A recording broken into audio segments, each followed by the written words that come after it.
Islamic channel. اب اس کا پتہ کیسے چلتا ہے؟ یہ بڑا اہم نقطہ ہے۔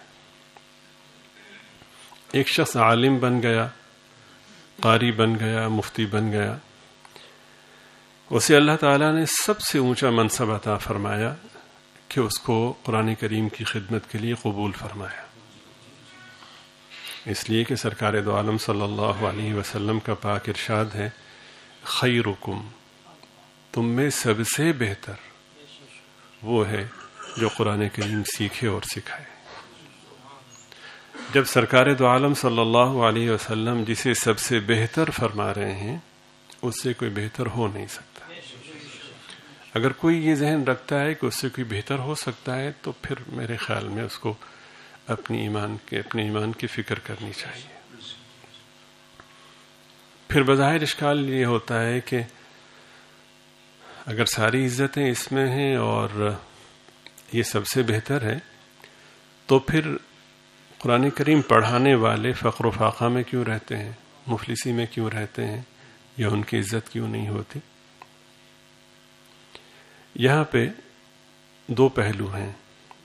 ایک پہلو تو یہ ہے کہ ارشاد عالی کا مفہوم کیا ہے، وہ تو طے شدہ ہے کہ ارشاد عالی جو ہے وہ حق اور سچ ہے۔ دوسرا پہلو یہ ہے کہ جو شخص اس خدمت میں مامور ہے، اس خدمت پر مامور ہے، اسے پھر اپنی ذات میں اور اپنی اداؤں میں غور کرنا چاہیے کہ اس فضیلت اور عزت کے حصول میں مجھ سے کہیں کوتاہی تو نہیں ہو رہی۔ ایک شخص پڑھا ہی اس لیے رہا ہے کہ مجھے تنخواہ ملے گی، تو ظاہر ہے کہ اس کے پیش نظر پھر دین کی خدمت یا للہیت تو نہ رہی، بات ہی ختم ہو گئی۔ وہ پڑھا رہا ہے، پڑھانے کے ساتھ ساتھ وہ دیگر امور میں غور کر رہا ہے کہ مزید کیسے پیسے کمائے جائیں۔ الیاذ باللہ، میں یہ نہیں کہہ رہا کہ فکر معاش درست نہیں ہے، اس کے اسباب کو اختیار کرنا درست نہیں، یہ نہیں۔ عرض یہ کرنا چاہ رہا ہوں کہ دین کی خدمت کی جانب متوجہ ہونے سے پہلے چند چیزوں کو ہمیں ذہن میں رکھنا چاہیے۔ سب سے پہلی بات یہ ہے کہ اس سے بڑا کوئی کام نہیں ہے۔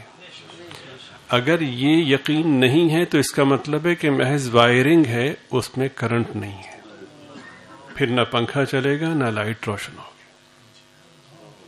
یہ نہیں کہ کوئی اور کام نہیں ملا تو مسجد میں پڑھانا شروع کر دیا، نہیں، ایسا نہیں ہوتا۔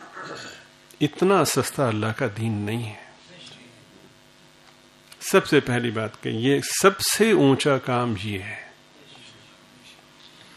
سب سے اعلیٰ کام یہ ہے۔ اس بات پر یقین ہو تو پھر اگلے مراحل ہیں۔ یہ ہو نہیں سکتا کہ کوئی اللہ کا پاک کلام پڑھے اور اللہ کا پاک کلام پڑھائے اور اپنے آپ کو وقف کر دے اور اللہ پاک اس کو بھوکا مارے، یہ ہو نہیں سکتا۔ اس کی برکت سے سینکڑوں کو ملتا ہے۔ اگر نہیں یقین آتا تو صدیوں پیچھے جانے کی ضرورت نہیں۔ ماضی قریب میں حضرت مولانا قاری رحیم بخش صاحب رحمۃ اللہ علیہ کو دیکھ لیجیے، حفظ کیا، عالم بنے اور بہت ہی اعلیٰ درجے کے عالم بنے۔ عالم بننے کے بعد انہوں نے قرآن کریم کے پڑھانے کو ترجیح دی۔ یہ بذات خود ایک سوال ہے کہ عالم سے اگر کہا جائے کہ آپ حفظ کر رہے ہیں تو الیاذ باللہ وہ توہین محسوس کرتا ہے۔ ایسا ہے؟ تو تفریق تو ہم نے خود پیدا کی ہے۔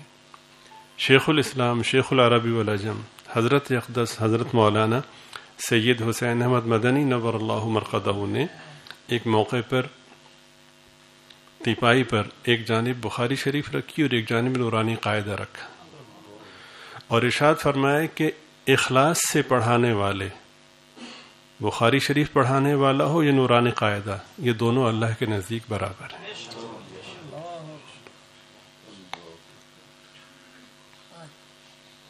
کوتاہی ہماری ہے، اعتراض ہم دین پہ کرتے ہیں اور کہتے ہیں کہ اللہ تعالیٰ کے وعدے پورے نہیں ہوتے، وہ اندر سے ہم خود کھوکھلے ہیں۔ ہم نے دین کو پارٹ ٹائم رکھا ہے، دنیا کو مقصد بنایا ہے۔ اگر یہ بنیاد ہوگی تو کبھی بھی ہم منزل کو نہیں پہنچ سکیں گے، کبھی بھی مقصد کو حاصل نہیں کر سکیں گے۔ دین مقصد ہو، دنیا ضرورت ہو، یہ اصول ہے۔ میرے خیال میں ہم اپنے آپ کو ٹٹول لیں کہ ہمارا مقصد دین کتنا ہے اور ہمارا مقصد دنیا کتنی ہے، جواب ہمیں خود ہی مل جائے گا۔ پھر دوسری بات یہ ہے کہ معلم کو کیسا ہونا چاہیے، پڑھانے والے کو کیسا ہونا چاہیے؟ تو اس کا بہت آسان جواب ہے کہ قرآن کریم میں ارشاد ہے کہ لَقَدْ كَانَ لَكُمْ فِي رَسُولِ اللَّهِ أُسْوَةٌ حَسَنَةٌ، سرکار دو عالم صلی اللہ علیہ وسلم کی ذات بابرکت میں اسوہ حسنہ ہے، اور سرکار دو عالم صلی اللہ علیہ وسلم نے فرمایا کہ انما بعثت معلما، مجھے اللہ تعالیٰ نے معلم بنا کر بھیجا۔ اعلیٰ درجے کا تقویٰ ہو، اعمال کا اہتمام ہو، اللہ کی ذات پر بھروسہ ہو، بغیر کہے یہ کیفیات طالب علم میں منتقل ہوتی ہیں۔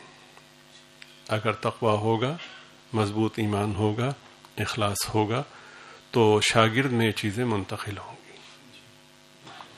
بہت بڑا دعویٰ تو نہیں، اور میں شاید اپنی روسیائی کی بنا پر میں حاصل نہیں کر سکا، لیکن مشاہدہ میں نے کیا ہے الحمدللہ۔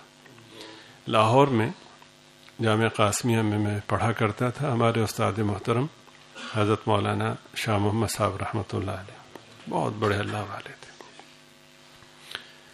ہدایہ ہم حضرت کے پاس پڑھتے تھے، اب میں بالکل وسط میں بیٹھا کرتا تھا، بالکل حضرت کے سامنے۔ آپ یقین کیجئے، بلا مبالغہ آپ کی خدمت میں عرض کر رہا ہوں، اگر آپ سمجھ نہ پائیں تو میری کوتاہی سمجھیے گا۔ اخلاص اور نور یہ جوہر ہیں، ایسے ہی ہیں۔ اخلاص کی ہم تعریف کر سکتے ہیں کہ اخلاص ہی ہوتا ہے، اخلاص کو ہم دکھا نہیں سکتے۔ خدا گواہ ہے، میں نے حضرت کی پیشانی پر اور حضرت کے چہرے پر اخلاص و نور کو اپنی آنکھوں سے دیکھا۔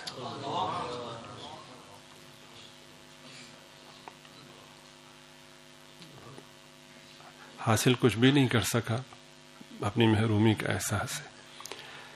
وہ سال گزرا، اگلے سال پھر دوبارہ میں نے اسی ہدایہ کی کلاس میں داخلہ لیا کہ وہ دوبارہ منظر دیکھو، یہ حقیقت ہے۔